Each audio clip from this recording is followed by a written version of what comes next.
Hello friends, welcome to the first lecture on the topic of short time Fourier transforms. So, this lecture is numbered 5.1 as per our convention. In this lecture, we are going to exclusively talk about the definition of short time Fourier transform and also look at the reconstruction property of the short time Fourier transform. Primarily, we will keep this lecture theoretical, but somewhere during the lecture or towards the end of the lecture, I will show you how to implement a short time Fourier transform in MATLAB using the time frequency toolbox. So, we will look primarily at definitions and the filtering viewpoint and then look at a few theoretical examples. Towards the end, I will have an illustration of the short time Fourier transform on an impulse like signal or a sine wave and so on. Okay. So, let us get started. I think we are familiar with the basic idea of the short time Fourier transform. We had discussed this in the introductory lecture as well. The main idea is to slice the signal into different segments so as to gain time localization and then subject each segment to a Fourier transform. So, that remains a basic idea. The rest are all flavors of this idea. Now, how I segment, what kind of window I choose, whether I am going to have overlapping or non-overlapping dictates what properties I get for the short time Fourier transform, particularly in terms of spectral leakage or orthogonal representation or redundant representation and so on. In this lecture, we are not going to study the effects of different windows or window lengths and so on. We are just going to touch base on those ideas. There is the separate lecture which will talk about the practical aspects of the short time Fourier transform, wherein we will also talk about the discrete time short time Fourier transform. So, this and the next lecture will primarily be theoretical, but of course, give us lots of insights into how the short time Fourier transform behaves for different windows and different signals and so on. So, let us get into the math here. First of all, slicing is equivalent to windowing the signal with a finite width window function. That is the key. Now, we require these window functions to be of finite width, obviously because we want time localizations. You can imagine the regular Fourier transform to be the short time Fourier transform. In fact, it is a long time Fourier transform. The window functions are infinite in length. So, I can represent now the sliced segment of the signal as x of tau comma t. T is a general function of time that we have been using. Now, tau is the center of the window function that I am going to use. At the bottom of this slide, I show you examples of 3 examples of window functions. The first 2 are both Gaussian window functions, while the last one, that is on the bottom right, is a triangular window function. The difference between the first 2 is fairly obvious. The first one is a narrow window function, that is of shorter duration than the second one. And in the third one, I have a triangular window just to show you that the difference between triangular and Gaussian is this abrupt beginning and end of the window function, whereas with a Gaussian window function, I have smooth beginnings and ends, and typically these are the kinds of window functions that are preferred. If you look at the literature on the window functions, you will find the discussions on window functions both in the short time Fourier transform literature and more so in the Fourier transform literature, where the window functions are used to mitigate spectral leakage. Recall this concept that we discussed in the context of Fourier transforms. There you will find that these windows are preferred simply because of their smooth taperings at the beginning and end. The sharp or the abrupt beginning and end introduces some kind of artificial discontinuity. So, you want to be kind to the signal at the beginning and the end, right. And we will talk more about this when we talk about window functions. One of the key requirements of this window function is that it should be real valued and symmetric.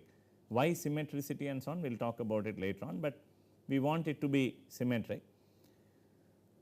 Now, notice that again tau is the center of the window function. So, what we are essentially going to do is pick any of these window functions. I am going to, let us say, pick the first one.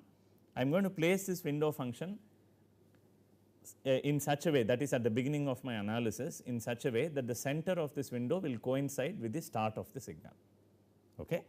So, that means initially tau is 0, and then I traverse along the length of the signal. In practice, I am going to have sample data.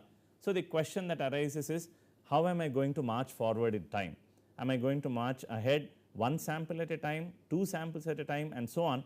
That dictates whether I am going to generate a redundant representation or an orthogonal representation, and so on.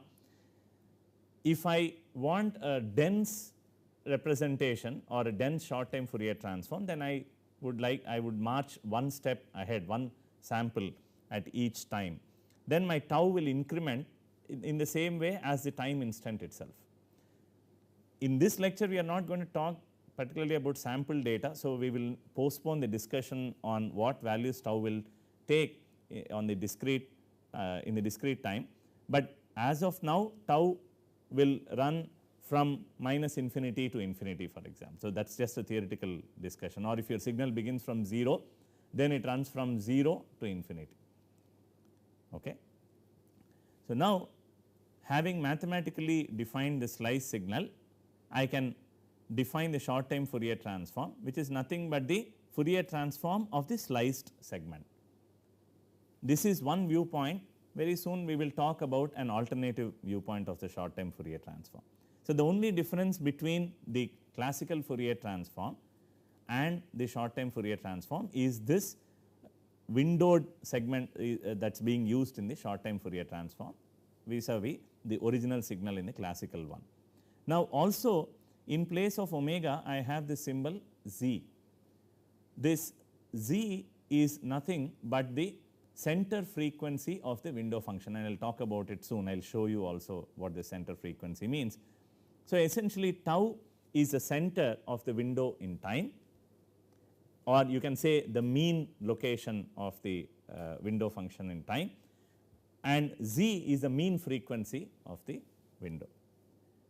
So, what we are doing here is I am taking a Fourier transform of the slice segment around a center frequency z. Now, my time axis of course runs from minus infinity to infinity, because I am looking at a theoretical problem. So, now I have substituted for x of tau comma t here, I have expanded it. Now, my window function appears. The nice thing about this integral is I can write this as an inner product between x of t and a function g with subscripts tau comma z, and that g is a function of time t. What is this g? This g is nothing but the product of the window and the complex sine wave that I have. In fact, once again you can realize or recognize that I recover the classical Fourier transform if I replace this g simply with the complex exponential itself. Okay. So, that is the difference again between the short time Fourier transform and the classical Fourier transform. We will talk about this g more in detail in the next slide. So, this g now is called what is known as the short time Fourier transform atom, or the time frequency atom, and the entire short time Fourier transform is believed to now be based on a decomposition on this time frequency atoms. In the Fourier transform, the premise is that I can decompose my signal on sinusoid atoms, that is complex sine wave atoms. Now, I have this what is known as a time frequency atom. I can reconstruct my signal. In other words, here this is my analysis equation, and here now I have my synthesis equation. Given the short time Fourier transform, I can always recover the signal using this expression here. Pretty much this is a two-dimensional extension of the one-dimensional recovery expression that I have for the continuous time Fourier transform. Once again, what I have done here is I have replaced this short time Fourier transform with, again, the result that I have. It is an inner product between the signal and the time frequency atom, or the short time Fourier transform atom that I am using. Now, notice notations here. I have lower case for the signal and the upper case for the transform itself. And once again, the short time Fourier transform is a function of two parameters, tau and z, whereas the classical Fourier transform was a function of a single variable, which is frequency itself. This tau and z have the units of time and frequency. They are now the center in time of the window and center in frequency of the window. So, they are actually centers and not necessarily just time and frequency themselves. Okay. So, let us take an alternative viewpoint of the short time Fourier transform based on this concept of short time Fourier transform atom that we just discussed. So, what is this alternative viewpoint? In this definition in equation 2, we said that the short time Fourier transform is the Fourier transform of the windowed segment. The alternative viewpoint is that the short time Fourier transform is the transform of the signal itself, but now with a clipped sinusoid. So, you should appreciate both these viewpoints. In one viewpoint we are saying I am going to clip the signal and then take the Fourier transform of the clipped signal. The other viewpoint says no, I am going to keep the signal as is, but I am going to clip the basis, or I am going to clip the analyzing function. That gives us some different insights into how the short time Fourier transform works. So, this clipped sinusoid is what we had introduced as G earlier. It is a function of tau and z, that is, it basically is a function of where the window is located in time and where its Fourier transform is centered in frequency. All right.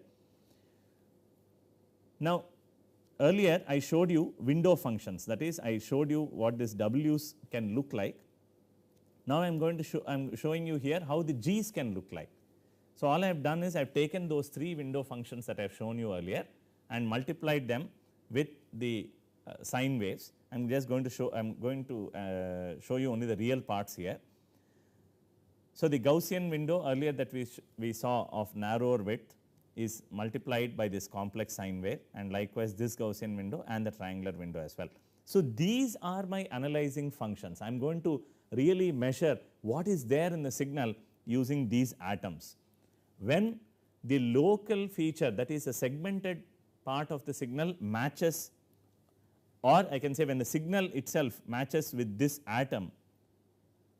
Remember, now the viewpoint is that I am going to analyze the original signal. I am not now looking at a clipped signal. I am going to analyze the entire signal with this atom here. So, for the purpose of discussion, assume that your signal exists as long as I have shown here for the window function itself or the atom itself. Then imagine that I bring a signal here and analyze that signal with this atom. Obviously, where the analyzing function of the atom is 0, it will not be able to detect what is happening in the signal in the corresponding time portions. It will only be able to analyze the signal where the atom is active, right, where the analyzing function is active. That naturally gets me the time localization or it gets me the local features of the signal in time. And question is now, what about the local features in frequency, right. So, it is clear now how these atoms are able to get me the local features of the signal in time. For that, we will discuss the duration and bandwidth of the atom itself shortly. Before we do that, it is nice to talk about the spectrogram, because that gives me the energy density of the signal in the time frequency plane. How do I define the spectrogram? Earlier I had told you this in the previous lectures, that the spectrogram is nothing but the squared magnitude of the short time Fourier transform. Now, the equation 5 here gives me the basis for defining the spectrogram as a squared magnitude of the short time Fourier transform. So, I have here on the left hand side the energy of the signal defined in time, and by virtue of Parseval's relation we have seen this expression before. This is the energy in terms of frequency domain variables or Fourier transforms. And now, by virtue of Parseval relation, I can also show that the energy is preserved in this manner. So, the area, the two-dimensional area under the surface of the squared magnitude of x of tau comma z gives me the total energy, and x of tau comma z is a continuous function. Notice that tau and z are continuous functions, right, continuous valued variables right now. Therefore, the squared magnitude of the short time Fourier transform qualifies to be an energy density in the time frequency plane. Main requirement is the area under this spectrogram should give me the energy, and that is exactly what equation 5 is establishing. So, we will use this spectrogram extensively to analyze signals, and that is how people it has been used in the literature for analyzing the frequency content of the signal as a function of time. Okay. So, let us briefly talk about some theoretical requirements on the window function. We have already said this. I can't use any window function that I like. By window itself, it gives us an idea that it has finite duration, and that is exactly what we want. Technically, we say that the window should have compact support. This is a technical term to indicate that the window exists only over a finite period of time and vanishes outside this interval. So, the window should decay in such a way that x of tau comma t should be this for t near tau, that is near the center of the window, and 0 for t far away.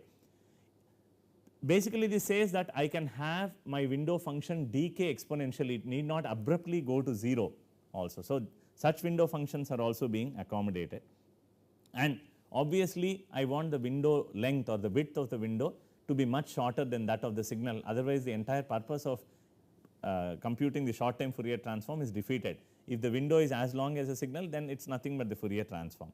So, that is more of a common sense requirement, and typically we normalize the window functions to have unit energy, so that I have energies preserved. So, that is important. You should indeed verify that the routine that you are using is in fact normalizing the windows to have unit energy. If you are writing your own routine to compute the short time Fourier transform, this should be one of the primary steps before you evaluate the short time Fourier transform.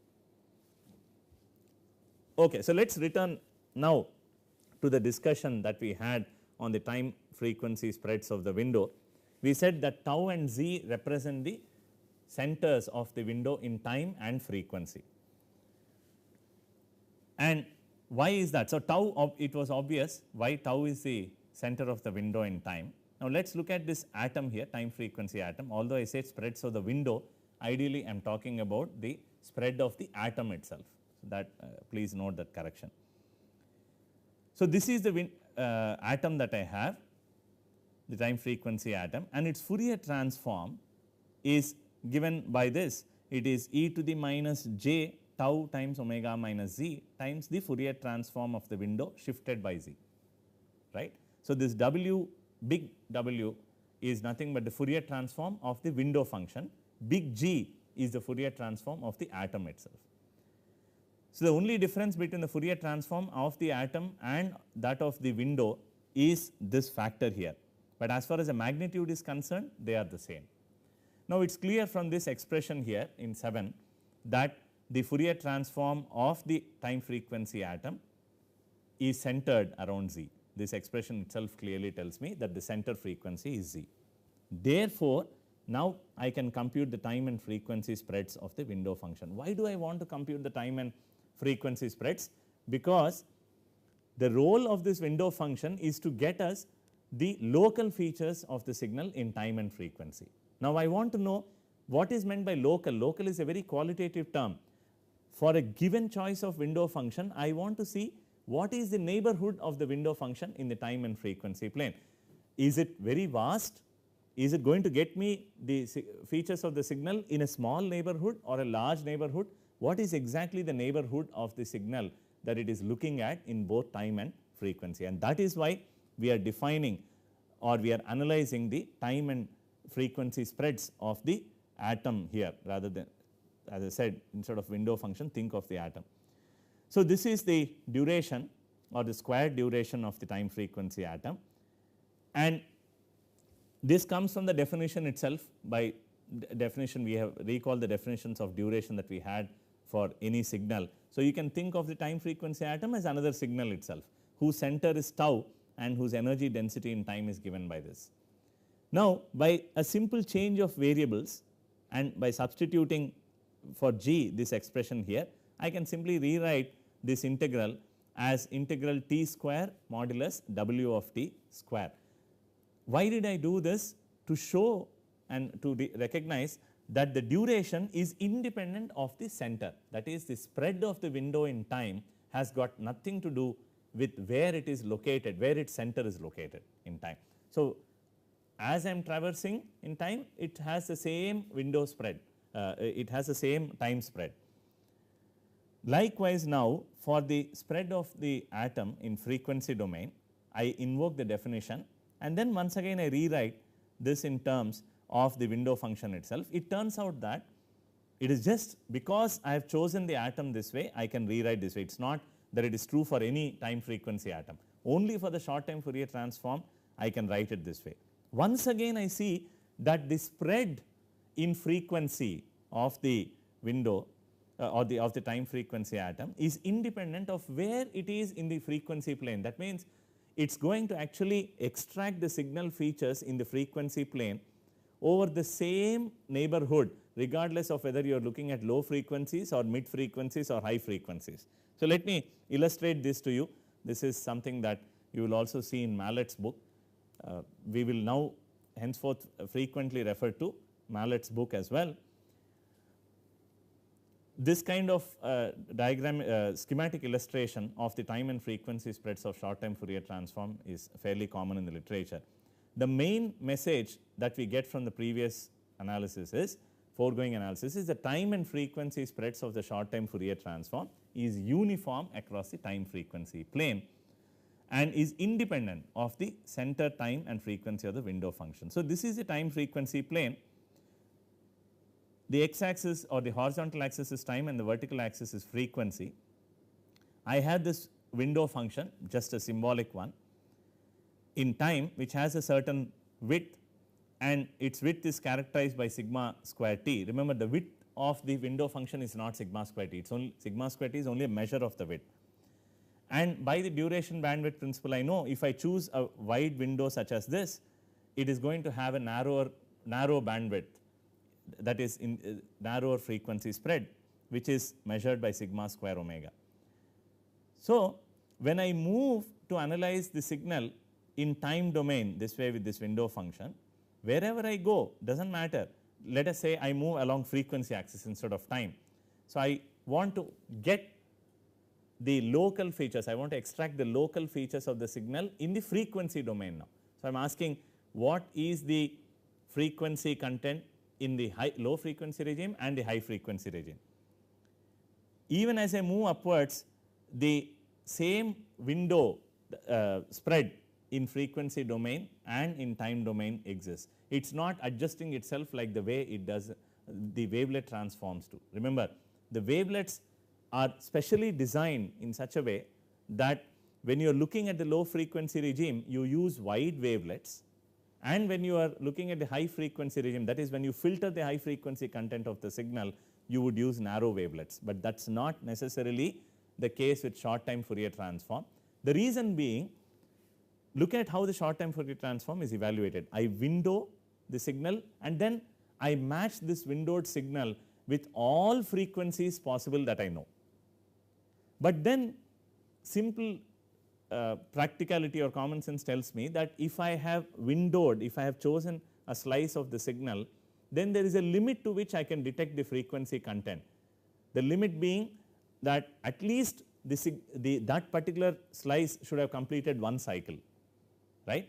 So, if I am choosing a very narrow window, then I should not be really examining the signal for the low frequency content, because the low frequency, if there was a low frequency component, it would not have had the opportunity to complete one cycle in that narrow segment of the window. So, a judicious choice of would be to only examine if I have a narrow segment for the high frequency content, and if I have chosen a wide segment, I would choose to analyze only the low frequency content, but that is not what is happening in short time Fourier transform. I am analyzing, does not matter, regardless of the width of the segment that I have chosen, I am going to analyze it for all frequencies, and that is what is the consequence of this uniform spread in time and frequency across the entire time frequency plane. And this will become more obvious, that is you will be able to appreciate this better when we talk about the wavelet transform as well. All right. So, this also leads us to the filtering perspective of the short time Fourier transform, and in fact, it will reinforce what we have just discussed. What we are doing here is we use the definition of the short time Fourier transform and rewrite it deliberately this way. There is nothing that we have lost, we have just multiplied and divided by this factor e to the minus z tau, and now we can rewrite this integral in this way. Remember that this integral is in the convolution form. It is a convolution of x with the time frequency atom, right.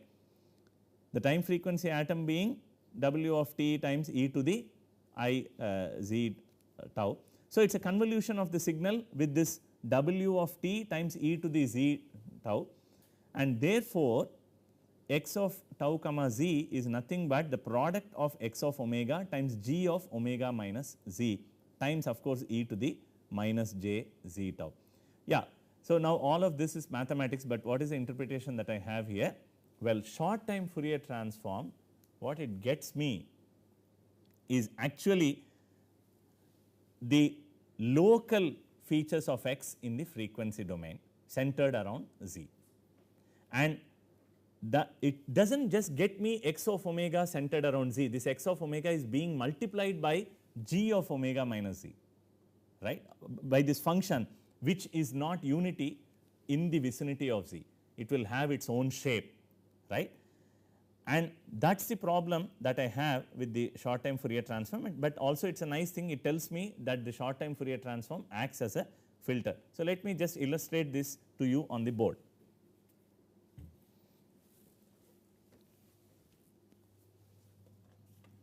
So, what is happening is, let us assume that x of omega or the magnitude of x of omega in general is a complex number.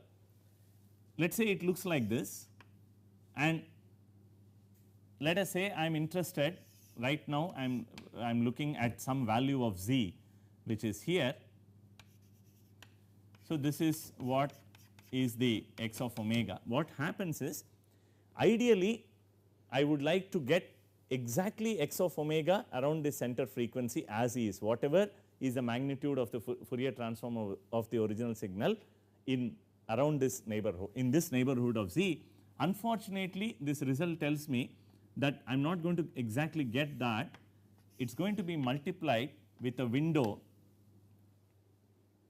which will actually look like this if it is centered around z. So, this is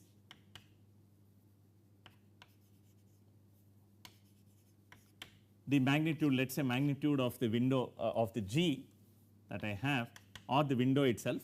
There is no difference between the magnitude of g and w, we have seen that earlier. So, I might as well say this is the window itself. So, what I have is typically I choose a window that has finite width, we have discussed this earlier, that is the purpose of short time Fourier transform. As a result of which the window function will have some spread in frequency domain. So, let us say it has this kind of spread in frequency. Let me just write the w of omega itself. Now, this is, let us say, centered here, it has a center frequency of z. So, what is happening is this x of omega here is being multiplied with w of omega minus z, as a result of which I am not going to exactly get the local features of x of omega, it is going to be distorted by this factor. And that is the distortion we have seen and we have talked about earlier, and we will see numerous examples. Remember, I said if I were to analyze a sine wave using the short time Fourier transform, ideally the sine wave we know has a peak in frequency. If this is time, this is omega. Ideally, I should be able to get this kind of a line in the time frequency plane for a pure sine wave. But if I were to analyze the sine wave with a short time Fourier transform, then I would see a band instead of a line, and this band is essentially because of that. So, what is happening is the short time Fourier transform is filtering with a constant bandwidth, but it is this bandwidth ideally is not the one that is suited for a sine wave, all right. It is this bandwidth is coming about because I have chosen a window of finite width, all right. So, the interpretation is that essentially the short time Fourier transform at tau comma z is a signal filtered by this w or g. In fact, I use g and w interchangeably because magnitude wise they are one and the same, all right. By the way, in deriving this equation 9, we have used the symmetry property and the convolution property of the Fourier transform. So, ideally it is desirable to have this w as a Dirac, so that I get, even though I pick a small segment of x of t, I just want whatever is truly the frequency domain characteristic of x of t in that window function. But this result in 9 tells me I am not going to get that, I am going to get a distorted version of what I see locally, all right. And that is again by virtue of the duration bandwidth principle. So, the two key things that we want to analyze, that is the primary property that we want to analyze is a time frequency resolution. How well does this STFT resolve the features of the signal in time and frequency plane. For this we take two test signals, which is the Dirac delta function, that is if I had an impulse, how would the short time Fourier transform behave? Well, I just put this impulse through the definition of short time Fourier transform, and I notice that the short time Fourier transform is nothing but w of tau minus t naught times e to the minus j z t naught. Now, this is thus the time resolution is essentially the effective duration of the window. If I choose a wide window, then I will be able to resolve accordingly. If I choose a narrow window, then I will be able to resolve accordingly. If I have to resolve an impulse, common sense tells me I have to use a window of very, very narrow width, ideally of one sample, but that is not possible. Even if, so what happens if I do that? I have problems resolving complex sinusoids. Signals are not going to be present with a single feature, they are going to have a mix of features. So, these are the two extreme features. The Dirac delta is extremely localized in time, and the sinusoid is extremely highly localized in frequency. In the case of sine wave, as I just discussed on the board, when I plug in the sine wave into the definition of the short time Fourier transform, I get this expression, x of tau comma z is w of z minus omega naught is the frequency of the sine wave that I am using. So, what does this expression tell me?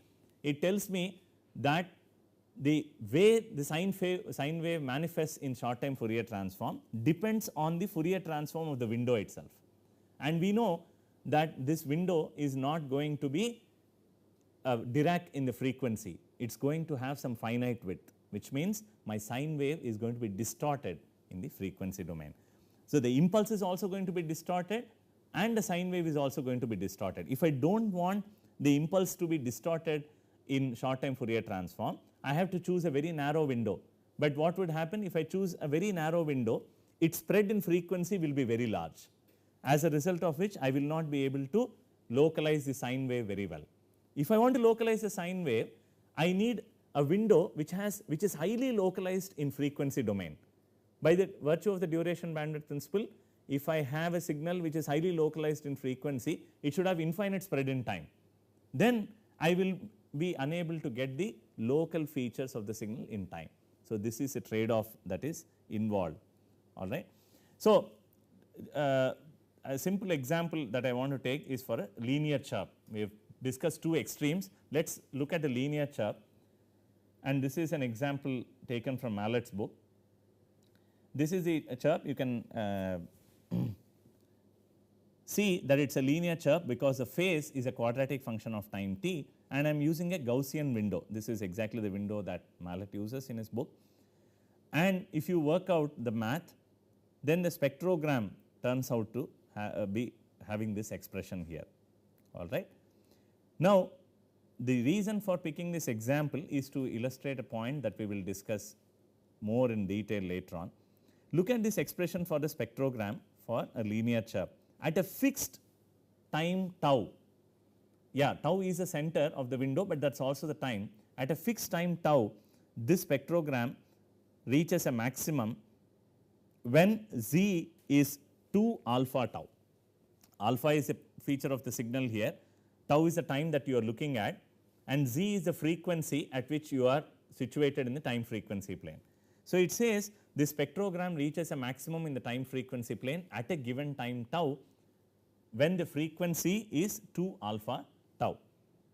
Now, this 2 alpha tau is also the derivative of this phase here, which means it is nothing but the instantaneous frequency of the signal. Recall the definition of instantaneous frequency, it is a derivative of the phase, right.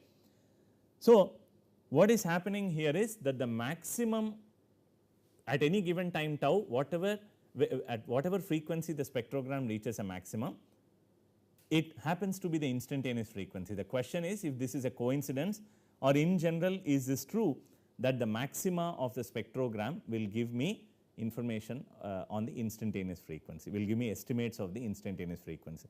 It turns out that this is not a coincidence. There is a very nice result which states that the maxima, local maxima of the spectrogram in the time frequency plane gives an estimate, a good estimate of the instantaneous frequency of the signal, and these local maxima are known as ridges, and we will talk about it later on. Okay. So, with this we come to a closure of this lecture.